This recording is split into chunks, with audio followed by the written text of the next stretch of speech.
My name is Matt Buell with MBuell Studio, and on behalf of the Woodworking Network, it's monthly topic time. Young Wood Pro 2026. So for this month, for fun, we're going to pretend like I'm entering the contest, which means I have to pick a piece that I'm entering for the sake of this video and article, which you can find on the Woodworking Network website. So when I was looking at what an entry would look like for me, I kind of broke it into three categories I thought would be easiest to communicate with you. The first one is the obvious. Does the piece show that I'm really good at what I do?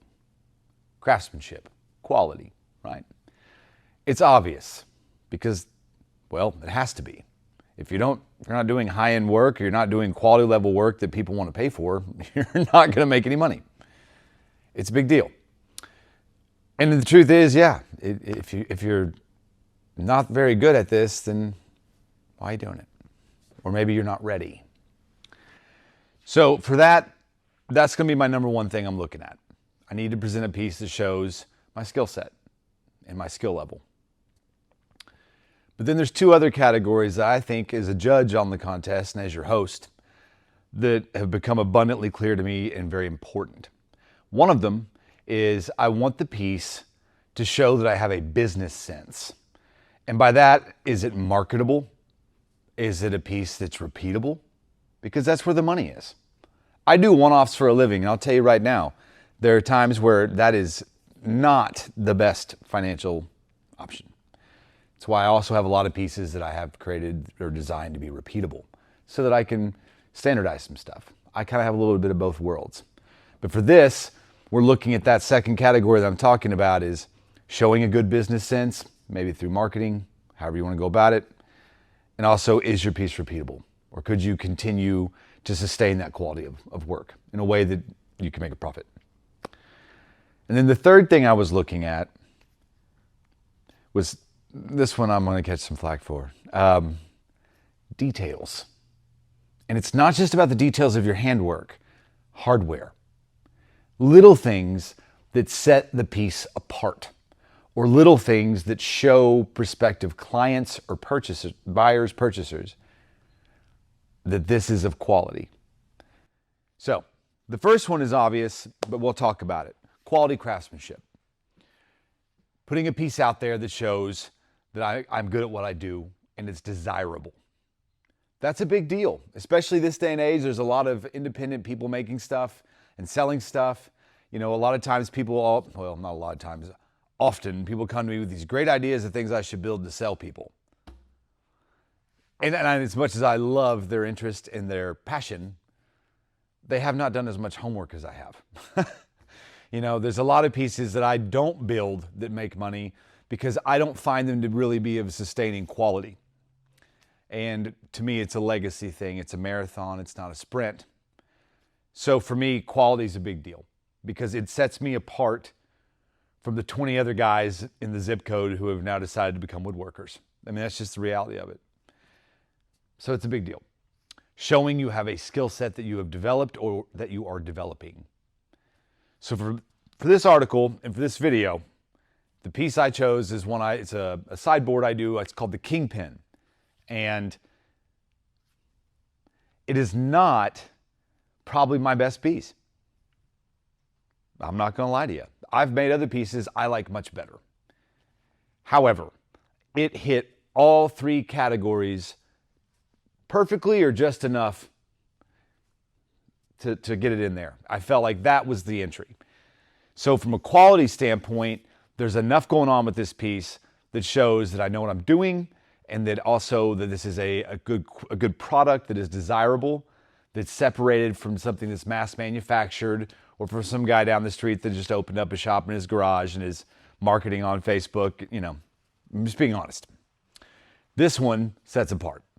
And what reveals that quality craftsmanship, other than the obvious part, the doors on it are very detailed work, oriented, is just the joinery, the base. There's no screws or anything. It's solid joinery.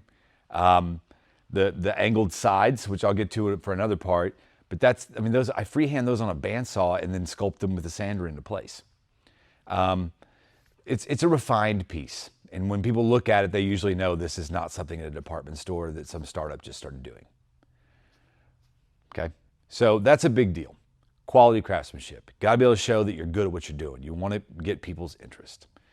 For the other aspect of this piece, talking about repeatability, marketability. So first, repeatability. This piece, I designed it with templates. I spent a lot of time creating the templates to achieve those door patterns. No CNCs. And from a marketing standpoint, that is good. It allows me to communicate with people these doors are done with my hands, a router. And I've earned that because the amount of sanding on those, oh my gosh. Apparently I like punishment. But so that's a big one for marketability. But also because that piece, it might not be my best piece in my opinion or my favorite, or doesn't really show maybe the depth of what skill set I might have. It is enough of that, but it's also approachable. That piece can go in just about any house, and it's going to kind of mesh well with other design styles. So I like it. It's approachable, which also means the average person can see that and they can see it in their space. Something I do that probably shows my skill set better isn't always the most approachable thing for a wider audience, right? In marketing terms, they talk about the funnel, right? I want to get as many people into the funnel as I can because I know that only some are going to come out and actually be purchased and buyers. This piece gets more people into the funnel.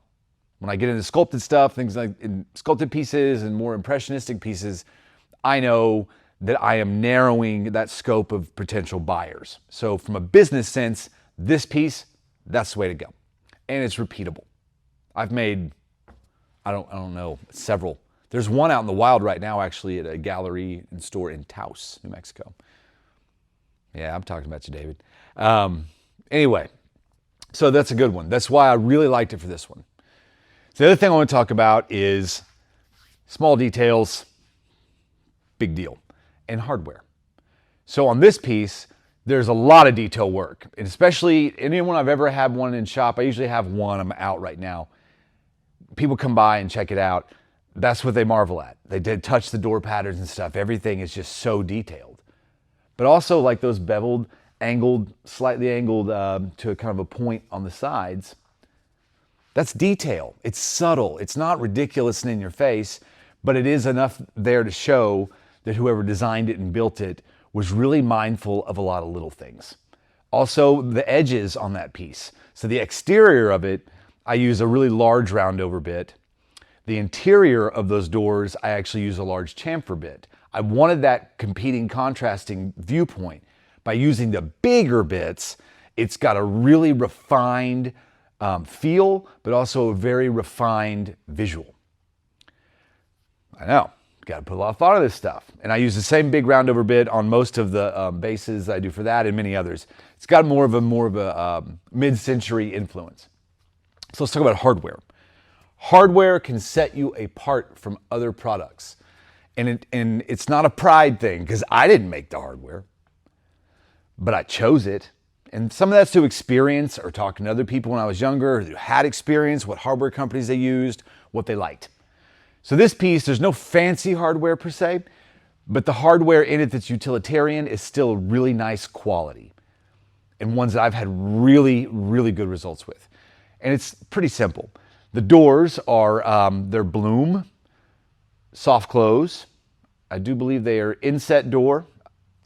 And that's it. I mean, and they come with nice little covers on them.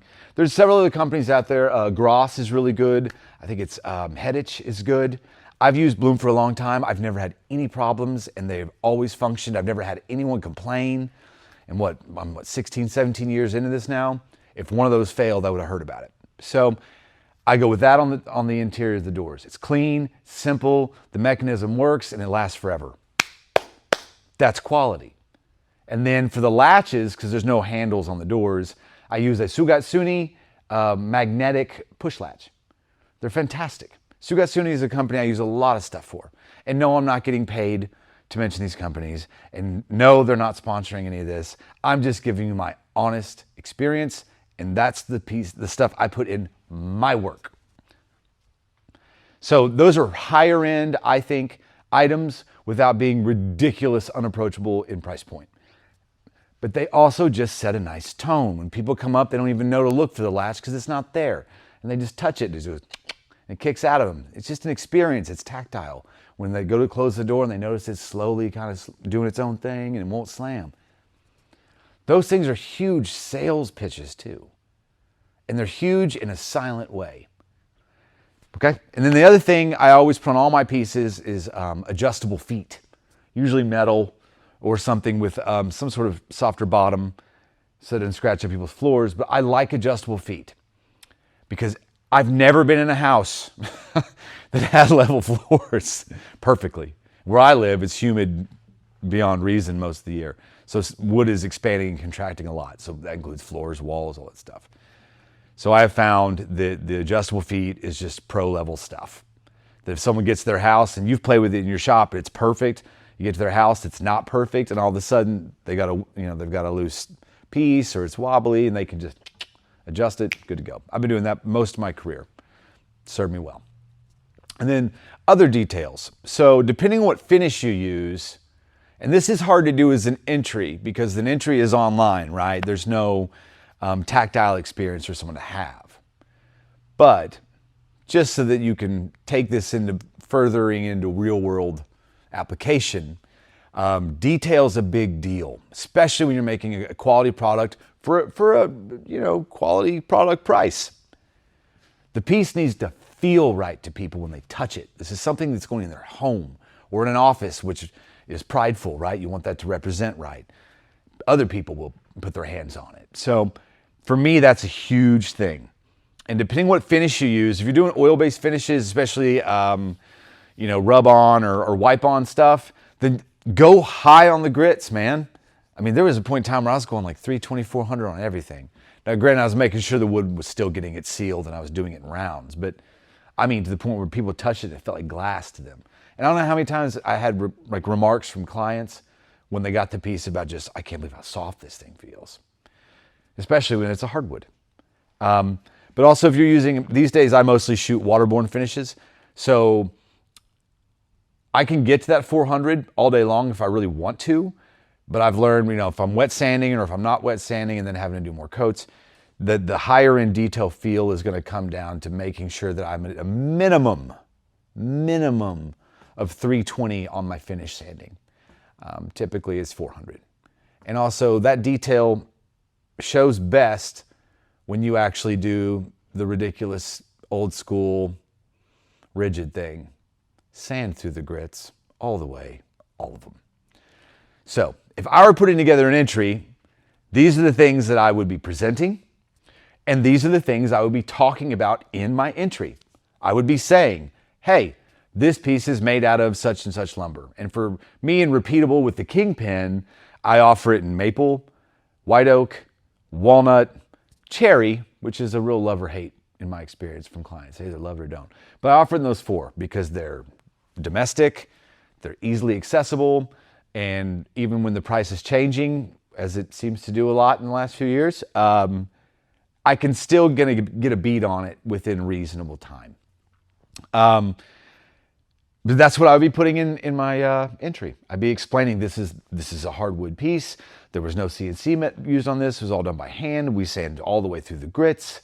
I would talk about the features of the hardware, that it's of higher quality and caliber, which matters. It also means you care about your product, right? So, I mean, there's nothing worse than putting weeks or tons of man hours into a piece and then mailing it in once you get to finish, or mailing it in by putting cheap hardware on it. Like you're cheating yourself. So those are the things I'd be putting in my entry. And I'd be talking about how I made this with templates with the concept of repeatability. I would be talking about why I chose this piece because it was more marketable to a large audience while still meeting my other criteria, because that opens me up to more money. Young Wood Pro, right? So I'm gonna let you take all this in, and I want you to really think about your entries, okay? And think about these things I've laid out. Now, my way might not be your way. That's okay. But I bet you'll get something if you just look at those three categories I just kind of put out there for you. And this is me telling you, this isn't even my best piece. I mean, it's good. I mean, it's good. It's not a bad piece at all. But do I think there are other pieces where I could have really gotten some attention and really showcased and shown, my skill level and stuff? Yes. But the goal is to win a contest, not impress everybody on the internet. And that's why I chose the Kingpin. And I ain't gonna lie to you, it's not exactly trash either. It's a pretty good piece. That's one of the most ordered pieces I've ever had. So, tune in next month. Get your entries ready. And if you're seeing this and you're not gonna enter, then share it. Send it to somebody you think that should. All right? I'll see you next month.